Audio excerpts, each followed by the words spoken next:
नमस्कार, मी संस्कृती आणि आपण पाहत आहात नवा मराठा। महाराष्ट्रातील हवामानात सध्या मोठे चढउतार पाहायला मिळत आहे, कारण थंडीचा कडाका कमी होत असतानाच गेल्या आठवड्यात तापमानाचा मोठ्या प्रमाणात वाढ झाली आहे। पश्चिम महाराष्ट्रात तर दिवसा उन्हाचे चटके आणि रात्री थंडी असा दुहेरी अनुभव नागरिकांना येत आहे। अशातच आज आणि उद्या पुणे, कोल्हापूर, अहिल्यानगर, सातारा, सांगली आणि सोलापूर या जिल्ह्यांमध्ये कमाल तापमान 33 ते 35 अंश सेल्सिअसच्या दरम्यान राहील, तर किमान तापमान 11 ते 18 अंश सेल्सिअस पर्यंत घसरण्याची शक्यता आहे। तसेच हवामानातील या विचित्र बदलांमुळे नागरिकांनी योग्य ती काळजी घेणे गरजेचे आहे। विशेषतः उन्हाच्या वेळेत बाहेर पडताना काळजी घ्यावी।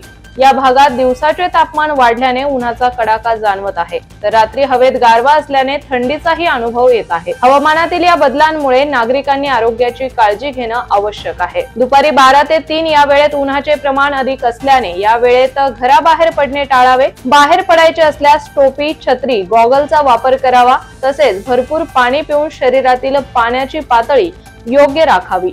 उन्हाळ्यात डिहायड्रेशनचा धोका वाढतो, त्यामुळे नियमित पाणी पिणे गरजेचे आहे। रात्रीच्या वेळी थंडीपासून बचाव करण्यासाठी उबदार कपडे घालावे। या विचित्र हवामानाचा आरोग्यावर परिणाम होऊ नये यासाठी काळजी घेणे महत्त्वाचे आहे। तर अशाच माहितीपूर्ण बातम्यांसाठी चॅनलला सबस्क्राइब नक्की करा।